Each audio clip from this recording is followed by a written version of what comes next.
Good morning, students. I hope you enjoy yourself today. And basically, I'm recording this for you. I do not know how well it will come because I did a few videos and I don't know, there was something that went wrong. Anyway, we are trying to work it out for you. So give me some time. Good morning, students. I hope you enjoy yourself today. And basically, I like this. It's working well today, I hope. All right. The voice quality also I've tested. It seems to be quite good. So now I will start teaching you. Okay. And I'm sharing my screen with you and we start. This is lesson 9 and it's in your UT3. Okay. So I hope this time you'll not have too many problems in your UT3. We're calling this the Industrial Revolution. You know, a revolution is when a change takes place at a huge scale. Got it? And nobody's really ready. Nobody can really stop it. That is why it's called a revolution. Okay? A total change. The Industrial Revolution. Got it? That means industries began to emerge. Now, where it began to emerge, when it began to emerge, what are the things that happened because, see, you need to become interested. So if you're interested, everything is okay. All right. You like to go and buy a car. You want to know semi-automatic, automatic, hunchback. There's so many words that are used. Now, if you don't understand them, you'll never understand the vehicle that you're going to purchase. And maybe at a later time, you will learn them, but then you'll not be that happy because you were rather late about it. So in the same way, when we're talking about the word industrial revolution, I want you to understand what are we talking about? What are we talking about? A major change, and hear these words, a major change in industries by which goods are produced. See, everything changes. Goods are produced. You're making something with your hand and suddenly something is being produced in minutes. It changes everything. In houses by hands were replaced in factories. See, a major change in industries was things that were made by the hands were suddenly made in factories with the help of machines, which means work improved 10 times, which also means somebody is going to earn 10 times more, which also means that the person who does not know how to make the machines work will be less fortunate. It also means that the person who has the power to purchase machines will use people to do his work and will earn a great profit. This is where the problem came in. The problem of the rich becoming super rich and the poor becoming poorer. This is what happens when machines come in. So everything is about your technology. It is about the ability of smartness that you get in. So when you're learning, please remember, revolutions will keep coming. All right? And you need to learn it. So in fact, in education, we've got this revolution of online classes. It's become a revolution. Everywhere we're doing online classes. You get used to it. You stick to it. If you go slow, then something is going to happen to you.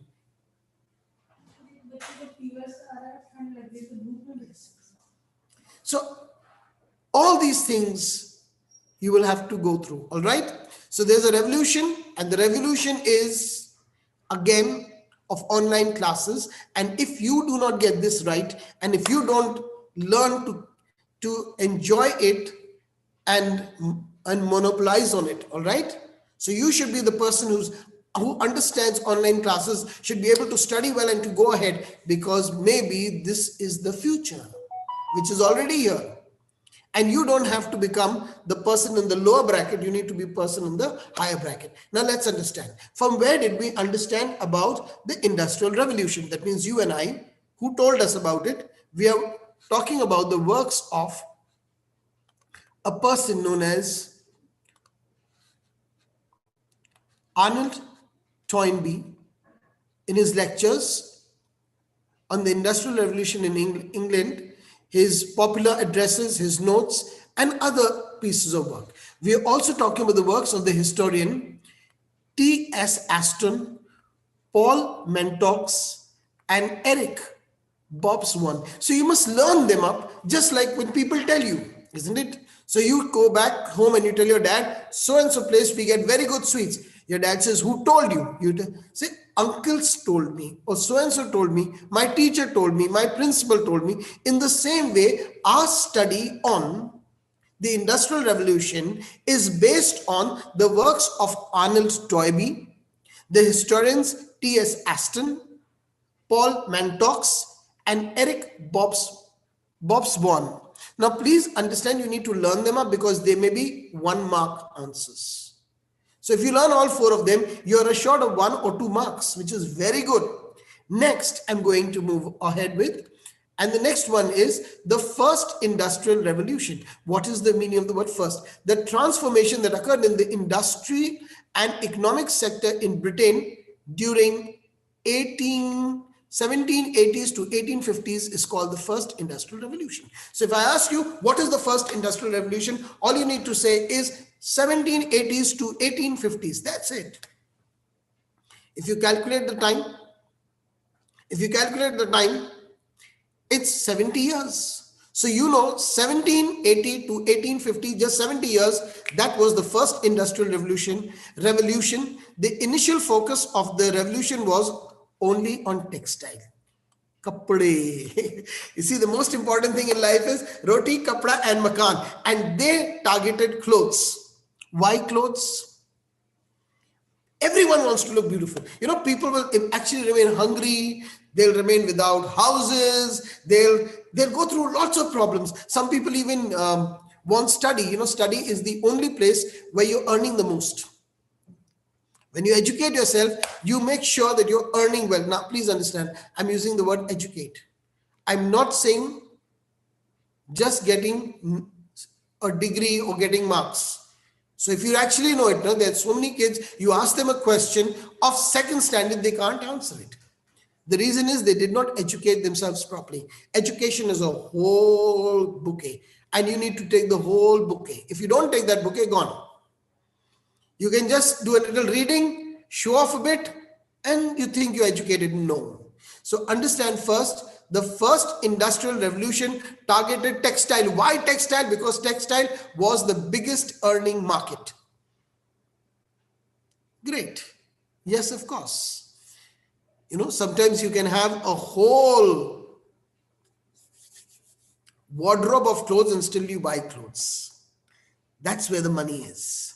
So the first industrial revolution was in textile. The consequences of this revolution permanently changed human labor. Human labor changed permanently. If you did not know how to work on a machine, get out. It changed labor. It changed consumption. So you were taking more than you required. Family structure and social structures. Those who could dress better and those who could dress. That is why in England and all these nations, there was so much of emphasis on dressing. So you know where your uniform comes from? Yes, it is all a part of your dressing sense, which comes from where? Where does this come from? It comes from the same place where the Industrial Revolution came from. So now let us understand what is the meaning of the word Industrial Revolution. Okay, so I told you Industrial Revolution, it changed everything. It changed, number 1, human labor. It changed the way we consume things. It changed the family structure. It changed social structure. 4 things. Social structure means who is great and who's small. Isn't it? Who's great and who's small. The family structure. Families got changed. The way we were consuming things, taking things. First, everything was about food. Now it became about clothes. I hope my shirt looks nice. God bless you. The structure of textile. Great. Now we're talking about the next, the Industrial Revolution. What do we mean by this word Industrial Revolution? Okay, great. I'm working on that. All right. The term industrial revolution, who called it? Everything has to be called by a name. The naming is very important, right? So the name George Michelet in France and Frederick Engels in Germany. France, Germany. Got it? George Michelet and Frederick Engel. George Michelet from France and Frederick Engel in Germany were the scholars that termed this word industrial revolution. Okay, so the word industrial revolution came from George and Frederick. For the first time, Arnold Toynbee, an English economist, used it the first time in England. In England, it was used by Arnold Toynbee. Got it? I'm telling you, we are basically doing the works of Arnold Toynbee. That is where we are learning everything from. When he was giving lectures in Oxford University. So when he was talking in Oxford University, he for the first time used the word industrial revolution. However, the people who gave this word industrial revolution was in France and Germany. Great. Now let us understand what were the factors. What were the factors that are responsible that led to the industrial revolution? That means, what were the reasons? Got it? Now, Britain, you must understand again, Britain was the first industrialized nation. The first nation to take on industry completely was Britain, Great Britain. Got it? Because of its political stability. Now, see how important it is to be politically stable. See, this is why we need history. If you learn history, you will know why India is not doing well. We need to be politically stable. From the 17th century onwards, the unification of Wales, Scotland with England under a monarchy. Everybody was under one monarchy. Monarchy doesn't change. Monarchy doesn't change. Monarchy means kingship. Got it? The king or the queen. So that's monarchy. So the reason for industrialization was because of political stability. That was the first factor. The second factor, okay. Now, the second factor is this stability paved the way for a common law. Because they had stability, they had a common law. A single monetary system, one system of money, one currency, single market. There was not different markets. You didn't need permission to go and sell there. Single market. You sell anywhere in England, fine. All these, got it? All this was very, very conducive or helpful to what? To the market system, all right? To the market system. You see, you will always be at an advantage if you have stability. So, to enable authorities to impose proper taxes on goods and pass through these unified regions. So now what happened was, because they had a single currency, single market, everything was single, so they had one unified region, just one region. Do you know in India we have so many problems because you have the center, you have the state, and then you've got the other markets over here. There are many levels of markets. So you have, it's very complex. So you have the GST over here and you have other problems over here. There they just had one thing. Proper taxation is very important. Proper taxes. Goods going from one place to another. Simple methods. Today we have so many problems. Your truck leaves Agra, it goes to Delhi, there they'll take a tax, then it passes Haryana, they'll take a tax, then it passes Chandigarh, again they'll take, oh my, there's so many things that it needs to go through. Yet there they had it simple. Great. So the first reason was political stability. Number two is that they were unified. Number three is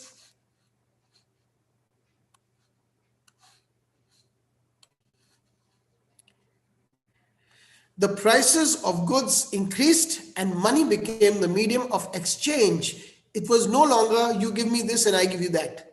It was money. people got choices of spending money. They had a choice of spending their money, whether they'll spend their money on food, they'll spend their money elsewhere, as well as expansion for sale. They had expansion of market. So it was not, I'm going to sell it only in my mandi. You go and sell it in China. You can go and sell it anywhere else. And please remember, when you are making things out of machines or industry, you can produce much more. All you need is places to sell. And they had a huge market to sell. All right. They had a huge market to sell. Why? Because they were selling cheap. India needs to learn this. If we start becoming producers who can produce fast, good quality, cheap, and maintain integrity, I think we'll do very well. See, this is what we're learning from history, from the industrial, from the Industrial Revolution. Next, see, this is how England grew. England witnessed a major economic change known as agricultural revolution in the 18th century. So they also had agricultural revolution. So that means they had more money. Industrial revolution along with that agricultural revolution, because agriculture began to grow. So that's how these things helped them. This was the process of enclosure in which bigger landlords bought up small farms near their properties and closed the village common land. Now see, the Industrial Revolution, whether it was good or bad, we are not talking about it. We're saying, why did it grow? It grew because bigger farmers, they purchased smaller farms. Why? Because they could manage it. If I teach all the classes, I'll not be able to manage it. But if I can engage more teachers to teach more students, I will definitely be able to increase the revenue of the school. The same thing they were doing. But please understand, one thing happened. The rich became richer, the poor became poorer. Reason is because the small farmer was not able to engage with the Industrial Revolution. To engage with any revolution, you need to have the intelligence and education. All of you listening to me today, understand this. It's not about your money. It's not about how much you're going to earn, whether you're going to become a doctor, a lawyer, whatever it is, regardless of it, revolutions will come and you need to take advantage of that revolution. You can only take advantage of a revolution if you're properly educated. And that is what Dr. MPS School wants to do with you. Give you the ability to be creative and innovative to do things, all right? So if any one of you is getting bored over here, quit. There's no need of learning something like a slave. Learn it as a master. Got it? So once again, so you see the bigger landlords were taking over the smaller farms, okay? So always understand, if you are weak, you need to preserve yourself and not allow anyone to destroy you. Next is, again, England witnessed a major economic change known as agricultural revolution. There was a process, again, I told you about this also. I've told you about this one. Now, large estates were created, resulted in the increase in food production. There was larger estates. There was a lot of food production, which meant people were becoming richer. People were eating more. They were enjoying themselves. Landless farmers, those who lived by grazing animals on the common lands, were forced to search for jobs. So landless farmers who did not have land, they had animals. The animals would eat wherever they liked. Got it? Now it was over. Why? That land was taken away. That land was cultivated. Food began to grow. So these people had to search for jobs somewhere else. Most of them came to the towns. Where did they come? They came to the towns. And what was in the town? Industry. So you got industry and you got labor. Got it? This is a short video for all of you. God bless you. Do very well. Ask me a question. So this is the first video. All right. I'll be sending you the second and the third. I plan to do them today itself. All right. Please enjoy it. Wherever you have a problem, ask. Okay. This is the only time in life that you can ask. Everywhere else, you will always have a problem. You will